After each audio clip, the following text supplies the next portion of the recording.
Hi there. Back to Nonni's place. This is Nonni's table. I changed the name of it from Nonni's Notions to Nonni's Table because I thought that was a better reflection of what my intent for this blog was to be about. I wanted to really make it kind of a lifestyle blog for my family and for future generations of my family. If anybody else watches it, that's great, but the intent is basically just so that my kids and my grandkids and great grandkids can kind of see a history, a living history. Anyway, I changed it to Donnie's Table because I felt that that better reflected what I wanted the purpose of this to be. I believe that you come together with family and community around a meal. And whether that's in your own home, in someone else's home, out to eat, while you're traveling, so much of our social life is built around the food that we eat and the conversation that we have around the table. And that's kind of what I wanted this to reflect a little bit more of. Tonight, I'm going to do shepherd's pie. It's not your traditional, conventional shepherd's pie. I've tweaked it a little bit. Larry and I are trying to do a healthier lifestyle, and we found that making small incremental changes is easier and more sustainable for us. Do we need to make major changes? Yes, we do, and we know that. But right now, we're going just a little bit at a time. So I'm making some healthier choices when it comes to the shepherd's pie, but hopefully it'll still be good. So anyway, I started by one of the changes I'm going to make. Instead of using mashed potatoes, I am going to use a cauliflower and butter bean mash. I saw the butter bean mash when I was doing some research on the Mediterranean diet. And that's one of the substitutions that they use. Beans are healthier than potatoes. They are both a better carbohydrate, but they are higher in carbohydrates than a lot of vegetables. But beans are a little bit better. They are also higher in protein. So mine will be a mix of butter beans and cauliflower. Now, if you look on a Mediterranean diet site, they're going to have you using no butter, no cream, no anything, just olive oil. We're not there yet. Maybe one of these days, but right now, we're not there yet. We're still going to season this up with some butter and some heavy whipping cream, maybe a little sour cream. So anyway, what I did to begin with is I took a fresh head of cauliflower, cut it up, and I have cooked it till it is not mushy, but done. And I'm going to drain that off.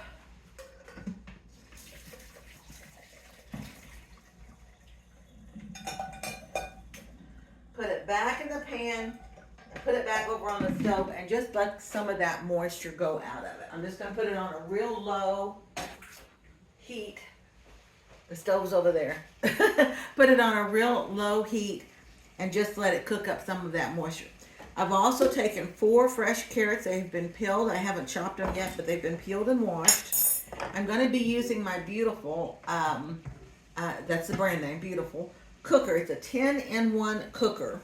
And I've decided I'm going to use this today for my preparation.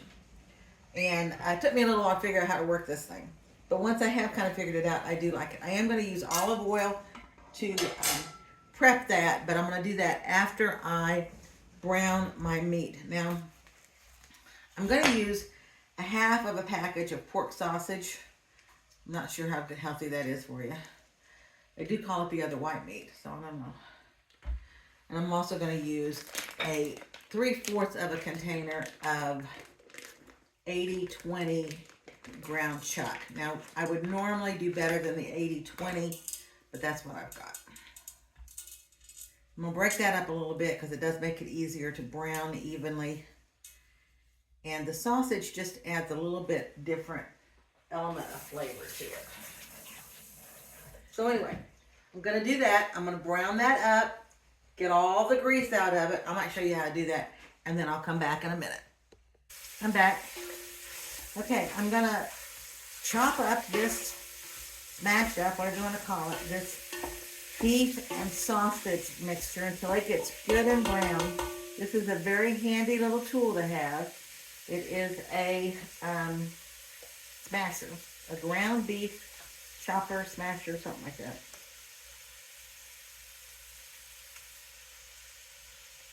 and it helps to break up your meat. I'm going to get that a little bit more browned before I start adding anything else into it. Now, I've got the beautiful set on the saute function. Oh, and by the way, I am going to try to edit this video. My 14-year-old granddaughter, Josephine, just showed me an editing software that I think I might be able to use. I was playing with it earlier today and maybe have it figured out, or at least a little bit of it figured out. So I'm going to give that a try. I've used this beautiful 10-in-1 cooker, not as much as I thought I would, but I do use it. It can go from this unit into the oven to the table. And so I thought that a shepherd's pie would be the perfect dish to try to figure out if that actually works. So, get all that off. I'm going to season it up a little bit if I can find my seasoning. I'm not going to salt anything because I do have salt in the canned, there is just salt in the canned goods. And there's also, I'm going to use some Worcestershire sauce and some beef broth in there. And I think that both has sodium in it as well. So I'm not going to add any additional salt. Besides that, we're not huge salt fans. So I'm going to go ahead and put the carrots in now so that they can start to get a little cooked, because they are the only totally raw, other than onion and mushrooms, which don't take any time to cook, only totally raw vegetable that's going in here. So we're going to let that brown up. The cauliflower is still hanging out over there on the stove, getting dry. And I'm going to put the lid back on there. I'm going to let that get completely done before I add anything else to it. And then I'll use a technique that I learned on YouTube of how to get the oil out of it without draining it. So I'll be back. Okay, it's been about 5 minutes, and this is really beginning to get done. So I think I'm going to go ahead and start assembling it. First, I'm going to get that excess oil out. Now, this is what I saw on YouTube. She took a paper towel and she folded it. I don't know if I'm going to get it all or not, but because there's quite a bit in here. And she took it in there, she just moved it around until she got all that oil up, or at least the majority. Well, it seems to be working.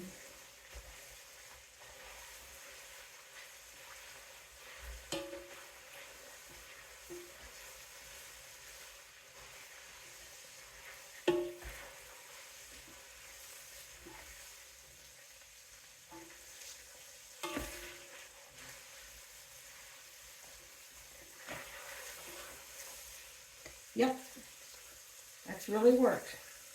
All right, so I'm going to pitch that. If I could figure out how to lower the heat on this thing, I would. Let's see. Oh, I hit the wrong button. I'm gonna hit the start button, searing something. I'm gonna do temperature, and I'm gonna lower that temperature down quite a bit. There we go.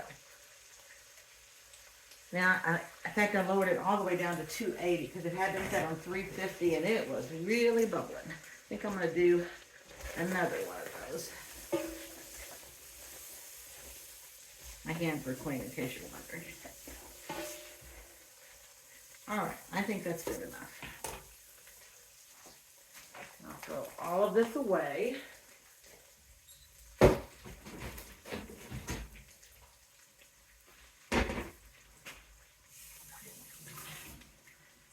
And now to this, I have got about a half of an onion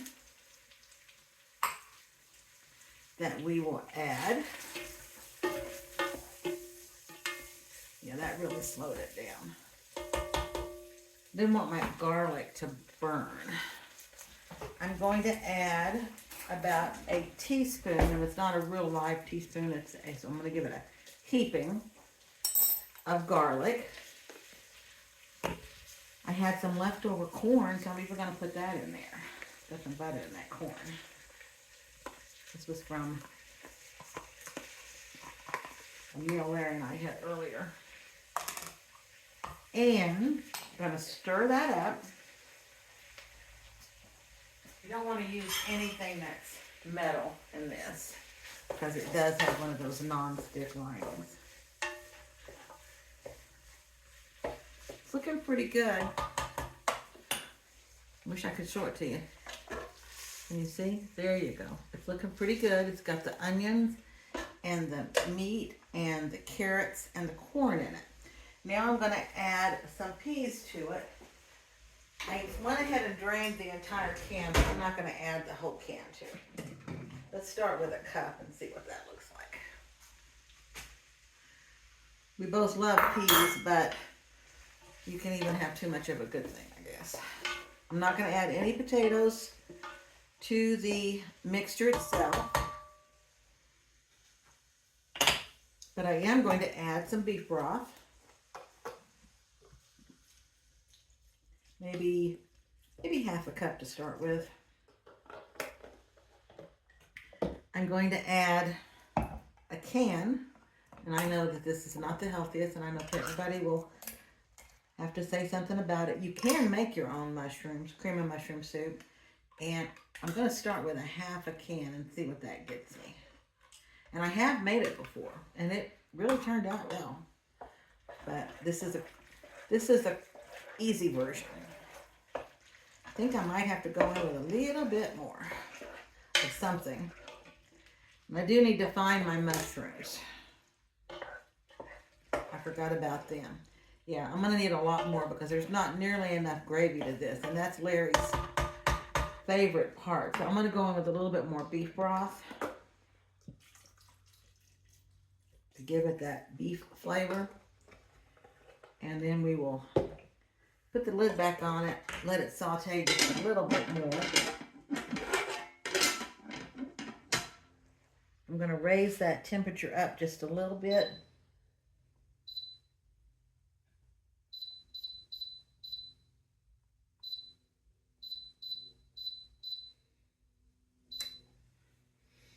And see what happens. Mushrooms. I'm going to go find the mushrooms.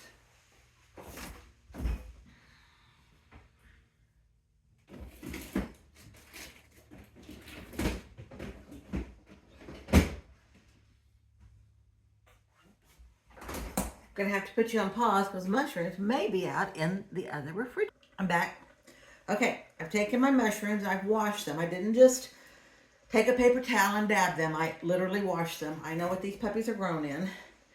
And I watched a show once by Alton Brown, who is a chef, who said it doesn't do anything to the moisture content or anything else to wash the mushrooms as opposed to just taking a paper towel and dab them. So I'm washing mine. You do what you want though with yours, but I'm washing mine. Put those in. I'm gonna put the lid back on and let those reduce down. I might be done with this. Not done with my spoon though. And I may need to add some more stuff to that and thicken it up just a tiny bit. But I'm going to get rid of some of my stuff so that Papa can have something to do when he comes home and do the dishes. That's his job. Dishes are his job. Cooking is mine, dishes are his. We made that agreement when our kids were just out of the house back when they went to college, that if I cooked, he would clean. We both worked then outside the home, still work inside the home, and seemed to be a fair, equitable trade, and we've kind of kept it up. I think I put garlic in there, but I'm not 100% sure, but I think I did. Smells like it.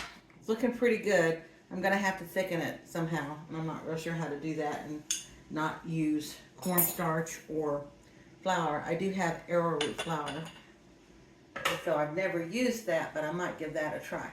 But I'm going to scooch this out of the way and let it continue to bubble away. And I'm going to bring over my cauliflower, and we'll start on that mixture. Okay, so there's my cauliflower. I did add about, oh, um, 2 tablespoons of butter to it. And I don't use margarine, I use real butter. Used to hate real butter, real whipping cream. I wanted Cool Whip, I wanted margarine. But once you change and once you get going on the real stuff, you don't want to switch back. So I'm going to stick that right in there, and I'm going to use an emulsion blender. Pardon the noise, but I'm going to blend away.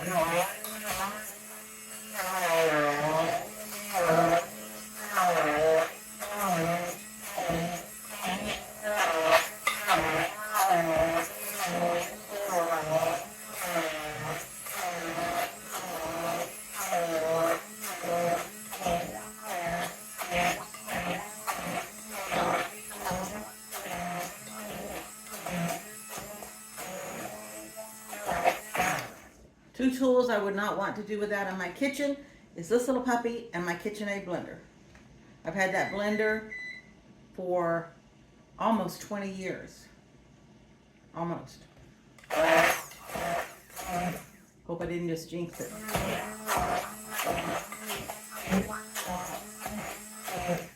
Okay, that's kind of mashed up. Now, like I said, this isn't the completely healthy version. We're going to go with a little bit of heavy cream. We're going to go in with all of the beans right out of the can because we're going to heat it separate. And then we're going to mash.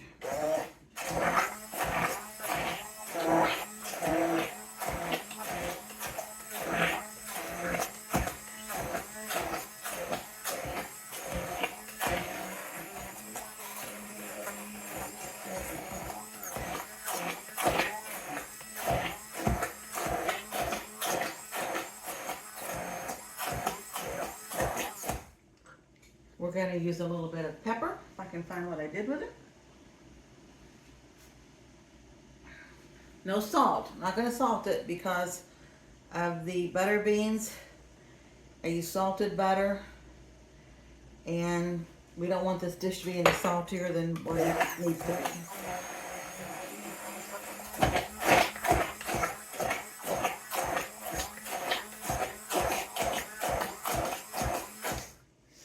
Give it a taste and see what it tastes like.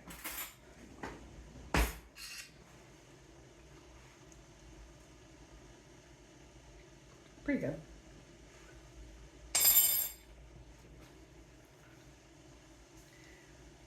I'm going to give it a little bit more butter.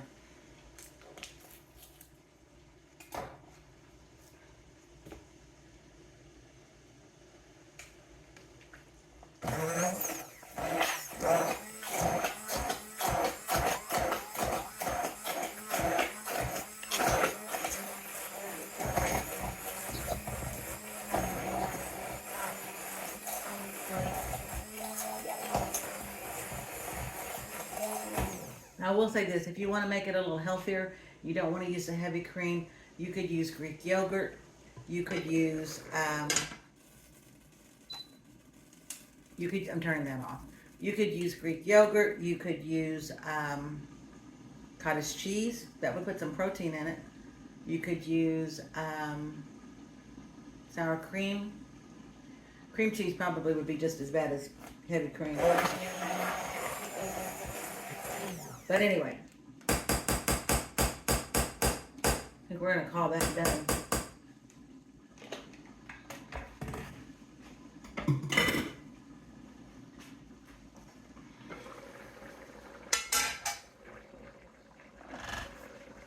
Hope this hasn't stuck.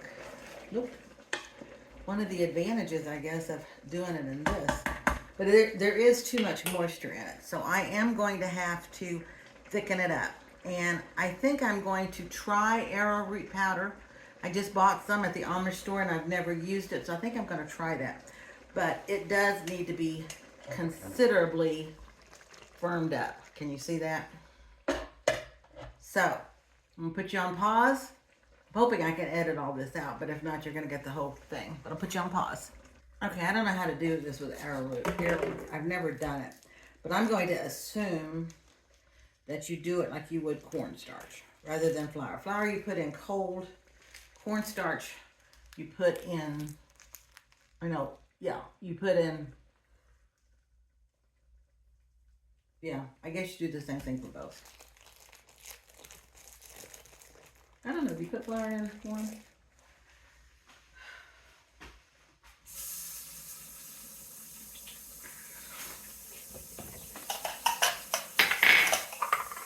Take my little prep dish, put a little bit of cold water.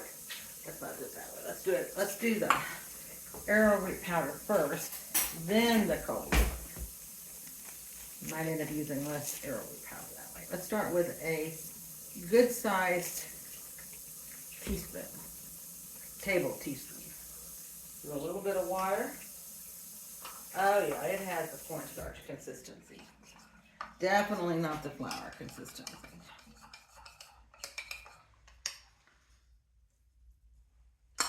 That wasn't much. It didn't come up to be much of a slurry.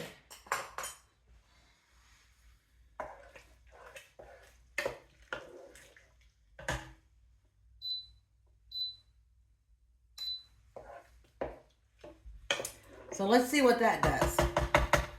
Not going to put it up yet, though, just in case. Megan and I went to the Amish store, and I got that there. I am going to add a little bit more of the cream of mushroom soup. It doesn't look like it has a very rich sauce. And that is one thing that Larry does enjoy, is the sauce. Yeah, that's a whole lot better. Let's cook it down just a little bit. Hey Alexa, set a timer for 5 minutes. I have the oven on at 350, and I'm not going to make you sit here and watch it for 5 minutes like I am. So I'm going to turn you off and I'll come back. Okay, Alexa didn't hear me when I said set the timer, so she didn't set one. Here's my big fear. My fear is that my mashed butter beans and cauliflower are going to disappear into my the base of my shepherd's pie. It's thick, but it's not huge thick, really thick.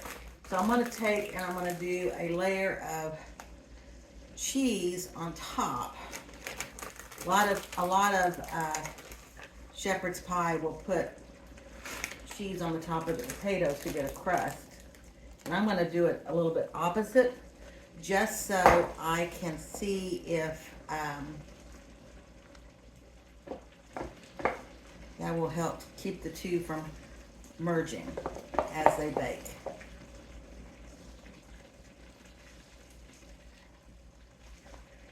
I can already see it sinking in. Maybe I might have to make another batch of the potatoes just in case. I don't know. I'm not going to right now. We'll see what happens. I'm not even going to attempt to smooth this.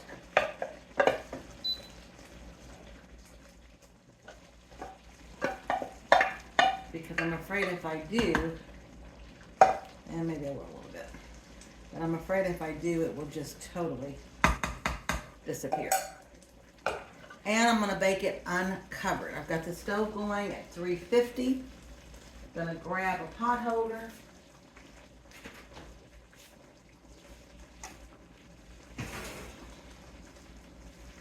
I'm going to turn this puppy off. Maybe.